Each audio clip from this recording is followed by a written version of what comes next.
Hey everyone, I'm Hallease Beast, a digital storyteller and video producer. And I'm Mr. Hallease. I'm a registered nurse, and I think peanut butter and apple is an underrated combo. And this is the Beastcast, your favorite aunt and uncle talking about married life and things like such as... Roll the music.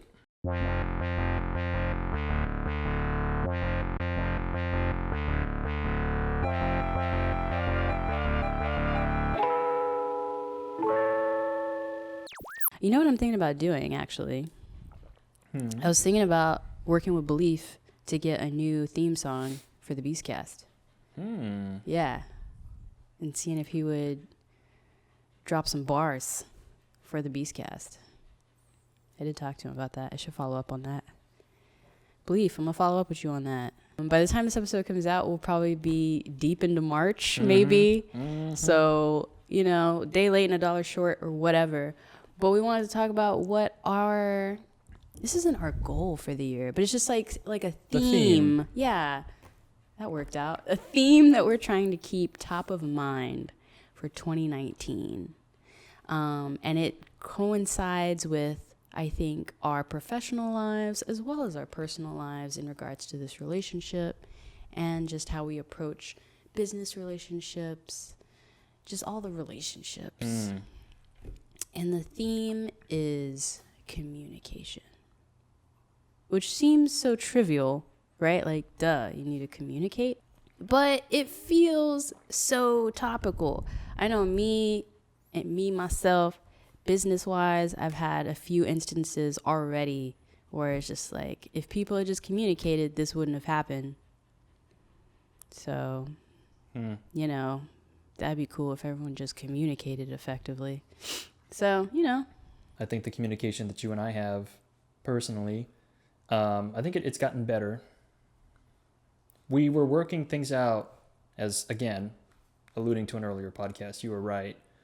We're coming out of 2018. We're like we are not like, we are figuring things out again. And so part of that is communication. Part of that is communicating with each other, both as friend and lover and spouse. Each one of those legs of the table of our relationship, there's a different screwdriver for each one. The screwdriver is communication. I make terrible similes, I'm sorry. But yeah, I mean, there's different screws for each table. And so the words that you would use for one is not necessarily the words that you would use for another. Yeah. You can't assume anything. That's what I'm noticing with communicating to people. You can't assume that people just know everything that's going on. But then at the same time, not everyone needs to be privy to everything either. I'm struggling through finding the balance in the communication. Like, does this person actually need to know that in order for them to make an informed decision on me or an informed decision on a situation? Yeah, because part of a miscommunication can be that, again, there is a lack of education. Yeah. So that person just didn't know what was expected of them. Right. And actually that's what stemmed out of a lot of the conflict in our like the relationship between you and I. In the relationship between you and I. Can we just talk about how hard it is to not say like? Yeah. In this generation of like as a millennial. It has nothing to do with millennialness. It's just a filler word for your thoughts to catch up with your words. That's all it is. It has nothing. It used to be, it's like for us, it's for other people, and furthermore, to that end, from the Elizabethan era, like everyone has a phrase. It's just for us, hard. it's like. Sometimes I have a simile, so it's correct for me to use like, but I'm still hearing it, and I've heard it in previous podcasts, and it bothers me. Yeah. So that's perfect. Communication. I do not want to communicate in that way. Okay. So I'm trying to keep communication top of mind for 2019, which means I have written it everywhere. I have 2 things for 2019, actually. It's service and communication. Service? Be in service to people and then communicate effectively. Oh, man, those are really good ones. Yeah. So for me, it's about how is what I'm doing being of service to others, whether that be a client, how am I serving that client with my skill set and video, whatever. And then I feel like communication ties into that, because if I'm not communicating with them effectively, then I'm not serving them. Professionally, when I talk to my peers at the office, it works pretty well. Talking to somebody who's supposedly or traditionally has a higher status than me because of their job title, that's a little bit more difficult. And I think that stems from a lot of times I try to talk a little bit faster because I find that when I'm talking to people, they tune out if I don't get to the point quickly. So I don't know if that's unique to me. When I am potentially addressing a superior or somebody who has more power than me at work, I am making a conscious effort to think that I do not care about what they think, or I'm trying to work myself up into a fight. Clearly, I've never gotten into a fight, but I just rile myself up like that. Okay. In tense situations. But I do the same thing when I know that I'm going to come into a situation of confrontation.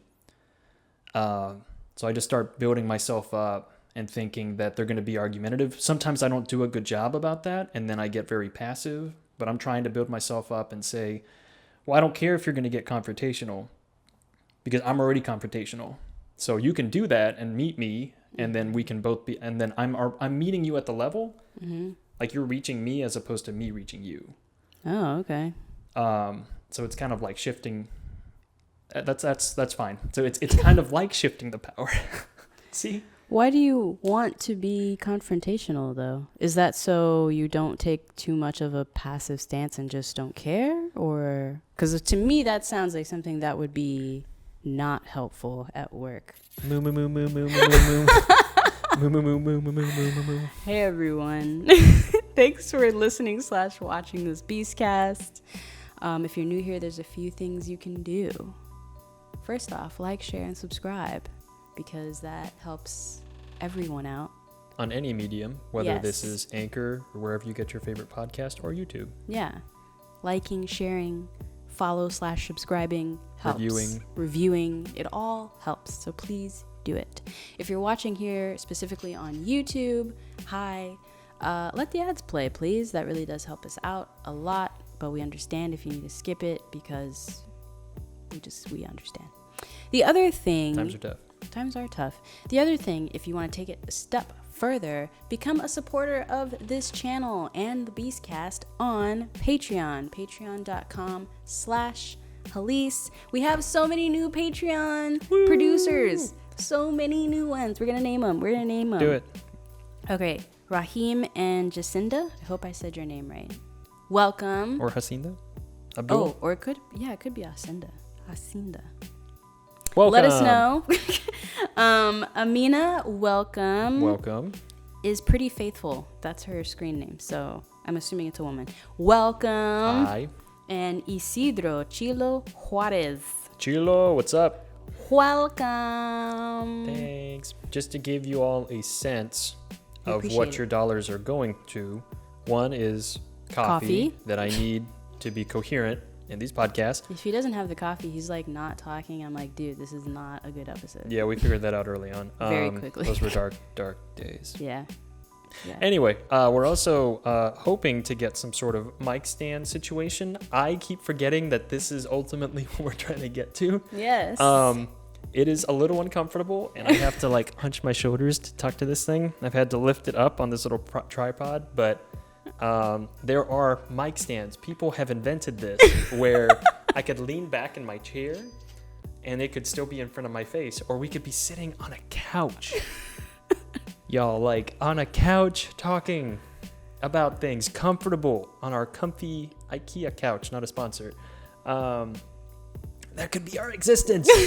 But that's only possible through donations by you Patreon producers, and we really appreciate it. Yes. And for the rest of you that aren't producers, I mean, we're just happy that you're here and watching and listening. Thank you. Yes, if you go to our Patreon, you'll see that we're halfway to our goal. And yeah, if we hit the goal, then we'll have the funds to buy better microphones, so that way we can sit on a couch if we want to. I mean, just imagine, just picture it. Picture this mind picture.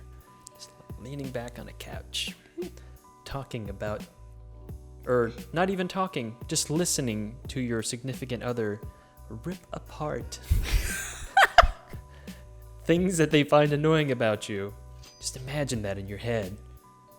But like the couch is holding you and caressing you, and it's almost as if it's saying, it's gonna be okay. I accept your imperfections, and yes, you can fart into me, and that's okay. Anyway, thank you for being here. Yeah, thank you for supporting this channel and the Beastcast. We really appreciate it. Now, what? Oh, I was just gonna mention the merch too. Since I'm wearing the it's too shirt. much. It's too much. There's merch. There's go. Merch if you want it. There's right. a link somewhere. Yeah, okay. Back to the podcast. Moo. Why do you want to be confrontational, though? Is that so you don't take too much of a passive stance and just don't care? Or because to me, that sounds like something that would be not helpful at work. I mean, this is my general feeling of like when I'm dealing with other people. I know that they're going to be. It's like a borderline fight. It's a fight of words. Then I just don't want to be caught off guard, because when I get caught off guard, I flinch. Yeah. That's how I react to things. And so I know that somebody who is in a higher position of power, let's say someone calls me out for, oh, well, you didn't have this and this done. It's like, yeah, I can't, because there's not enough time, and you're asking too much, and you're expecting too much of things that happen. And they say, oh, it's like, yeah. Whereas if I'm not in that mindset, like I'm just trying to psych myself up. Yeah, you're trying to go through all the possible responses someone could have, so you're ready with your counter. I'm just trying to get back into that mindset that I had when I was in high school. It's part of that feeling of being fearless and feeling like you're invincible when you're really not. Where in debate you would, obviously you're there for both of you to argue. Like it's going to get heated, there's going to be friction, but that's the point of being there, right? Now when doctors say something, then I have to respect what they say, and it's like, I don't care. Like I just don't care. So is it that you don't care, or is it that it's not relevant? No, so I should not care if somebody, because okay, so before when I was in debate, someone throws a counter argument at you, you expect it, because that's the setting that we're in. Right. But if I'm in a meeting, or if I'm at day-to-day at work, and someone offers a counter argument or a criticism or a critique or whatever of what I'm doing, I want to just know that that's always going to happen. Yeah. And so I'm just always expecting a punch, because there will always be a punch at work. And that's just the way that it is when you're leader / management adjacent, like I am, on up.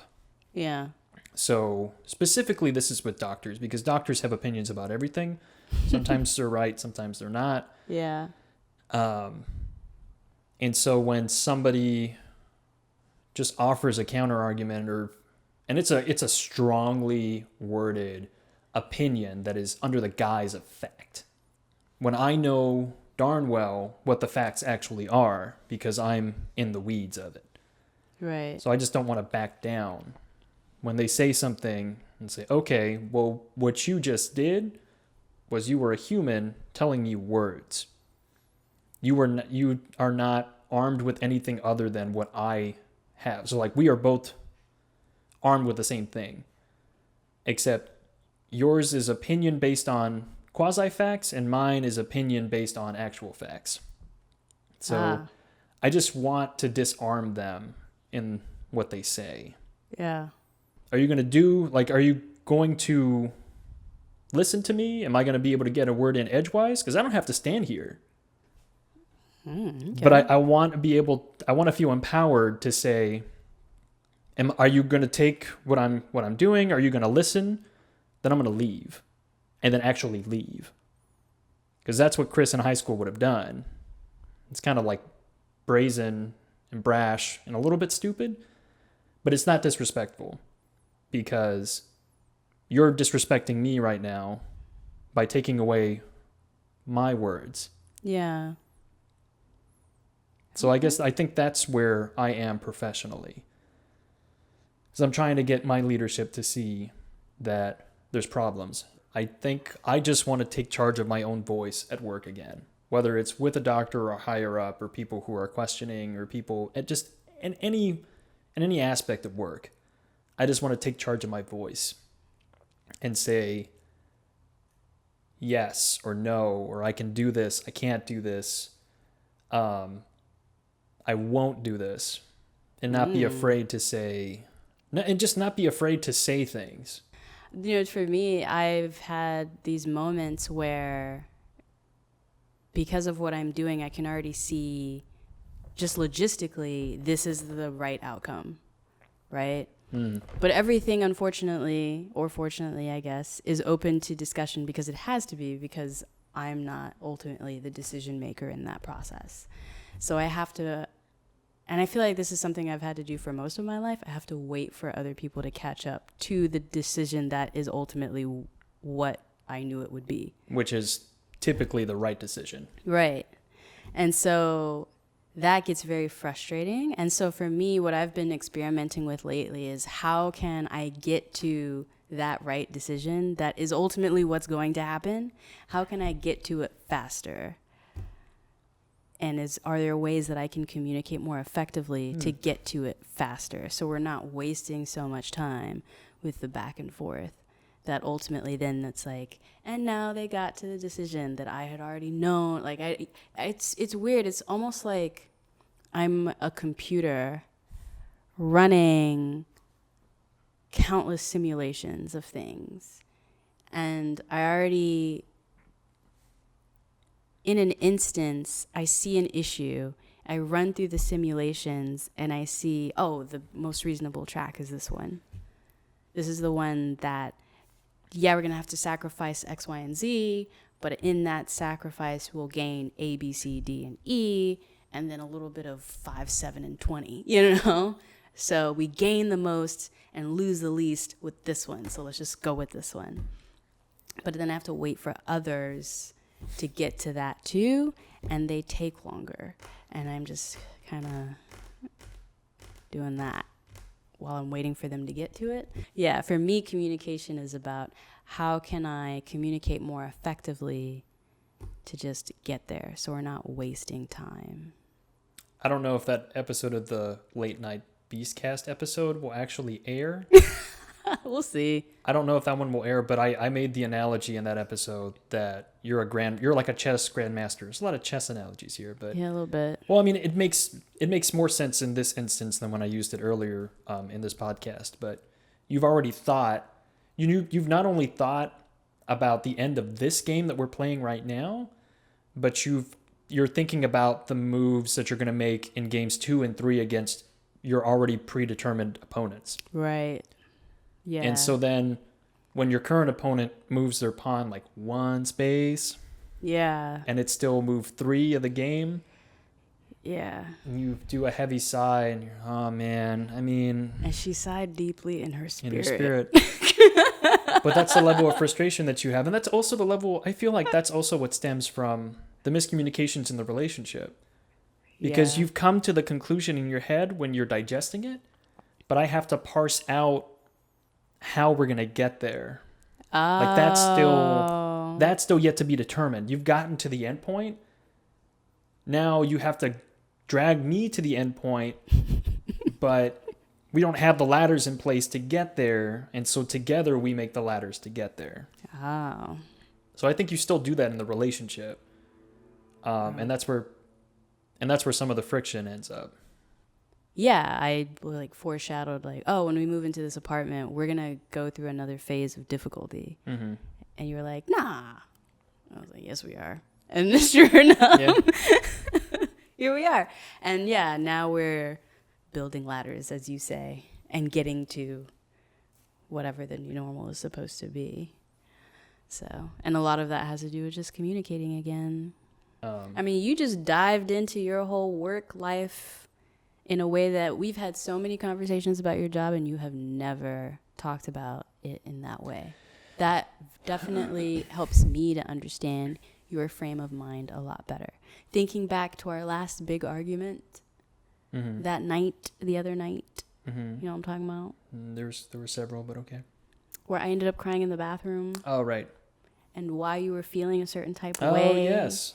That you could helps. You could just straight up say it. Like, I feel like, okay, I'm keep saying like, but I felt like the physician emasculated me. There you go. Because he berated me in front of like a whole bunch of people in this work setting. Yeah. And so I did not realize that because you did not communicate that to me. So what ended up happening? Yeah. I mean, expectations were not met and things happened. There you go. You saying this though, so because to me, what I'm hearing when you're talking about how you want to communicate moving forward, it sounds like you are at war constantly, which for me, as your wife, sounds terrible and makes me again lean towards you need a been done left. This is the environment that I go to work in. Right. Yeah. But it's prepping me. Because if I can this is the environment that I get in when I am outside of the house, outside of our home, outside of the apartment. So when I come back from that war zone or from that like conflict zone, I just want to relax, right? And that's why I value staying here, because this is the this is a reprieve or the retreat, right?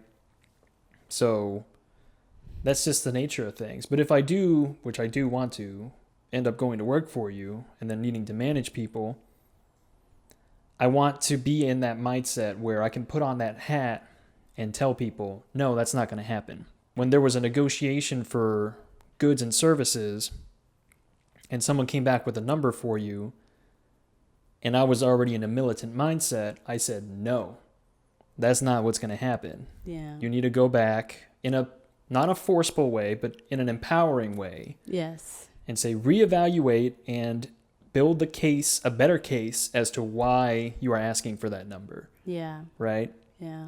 And then you were successful in that endeavor. And I felt really good because I was able to coach you. And so I want to move into that where I'm managing things. Yeah. That way you can go on the back end and be creative and be which is what I want to productive, do anyway. Right? Yeah. So you need the body that can take the blows from that, and it's fine. But there needs to be a separation. If I'm doing this for work, I can do it at work. Yeah. But if I'm at home, then it needs to be like my guard is down with you. Like I don't have. There's not armor on when I'm talking to you at home. So when we talk, I'm in a very vulnerable state. And that comes off in the body language that I have, and that comes off in the words that I use. But if I'm going to war for you, I am down with that. So I just keep thinking about these experiences that I'm having as building me up. So I want to take on as many of these experiences as I can. That way when I do eventually come up and work for you, then I am in a hardened state. If you're new to fighting, you're automatically going to go into a fight or flight situation as soon as you get in to the arena of fighting, right? And so you're making irrational decisions. You're relying on that primitive brain in that setting. And you're very, it's survival of the fittest, right? Yeah. Whereas if you're used to that environment, you don't automatically get the rush of stress hormones, the adrenaline and all that when you get into that setting, because you've been in there so often that you think rationally in that decision. And so you don't make stupid or very rapid fire decisions. It goes more to the front of the brain, which is rational. That's interesting. You bring up that point of like being ready to go into confrontation. And that's something that I think that professionally I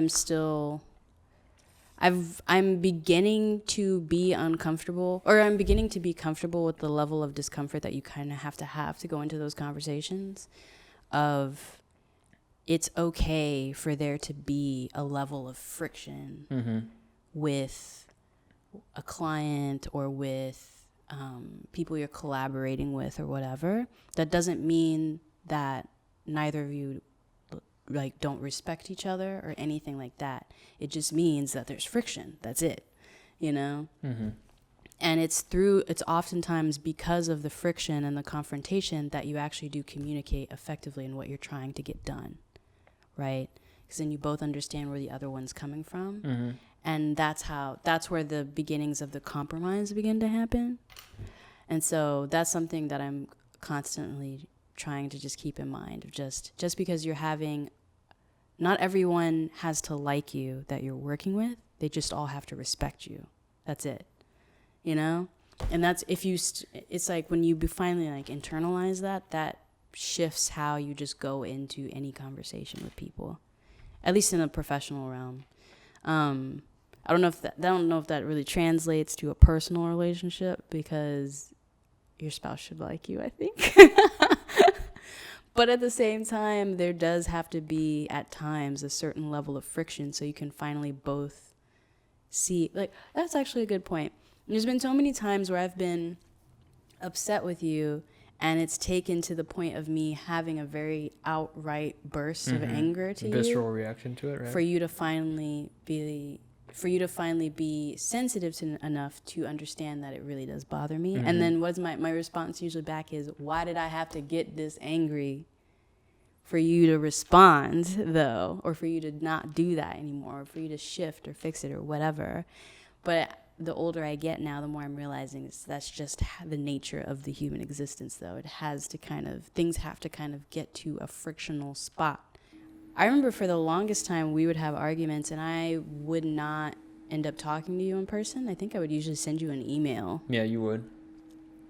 Because I can write an amazing email. I can get my feelings across in a very poignant way without being disrespectful in an email.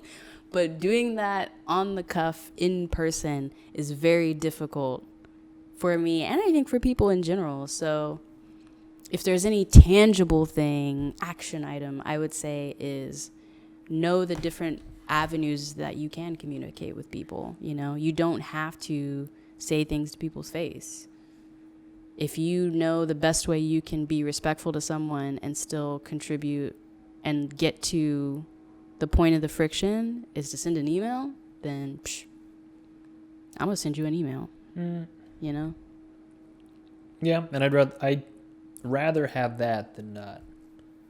Oh, than just nothing at all? Yeah, just brooding in a corner. Well, then you're just not communicating at all. Yeah. Because there's such a long, and maybe that's just the situation that I'm in, because there's such a long period of you not talking. And again, you retreating into yourself until you say the email. That I'm just thankful that you are willing to communicate at all, I guess. Speak plainly and with purpose. And don't let others give you your voice. Have ownership of it. And on that note, we'll see you next week. Bye.